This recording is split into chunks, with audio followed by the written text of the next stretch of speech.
আসসালামু আলাইকুম। আপনারা সকলে কেমন আছেন? আশা করছি আপনারা সকলে ভালো আছেন। তো আপনাদের দোয়ায় আমি অনেক অনেক ভালো আছি। তো আজকে রাত্রে অনেক প্রচুর বৃষ্টি হয়েছে।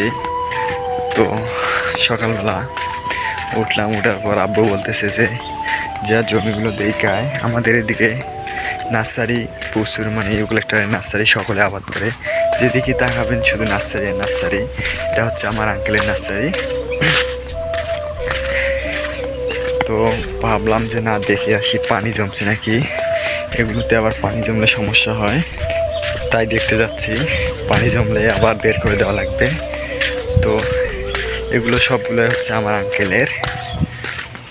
এগুলো আমাদের বাড়ির পাশে আছে 3টা জমি নার্সারি বাড়ি, আর এখানে আছে একটা ডাঙ্গা। এটা হচ্ছে আমাদের।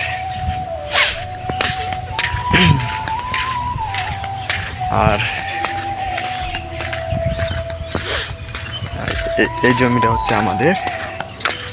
তো আজকে মানুষ নেওয়ার কথা, এগুলো হোকা ছিঁড়ে দেওয়া লাগে আবার প্রতি সপ্তাহে সপ্তাহে। হোকা যদি ছিঁড়ে না দেন তাহলে হোকাগুলো বড় হয়ে যায়, গাছগুলো বাতাসে হেলে যায়।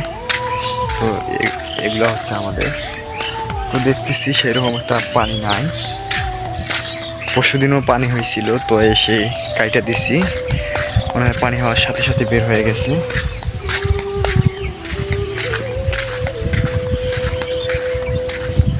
তো এখন থেকে আমার এই পেজে নিয়মিত ভিডিও পাবেন। তো সবাই আমাকে একটু সাপোর্ট করবেন। আর যারা যারা ফলো দিয়েছেন তাদেরকে ধন্যবাদ, আর যারা এখনও ফলো দেন নাই অবশ্যই ফলো দিবেন।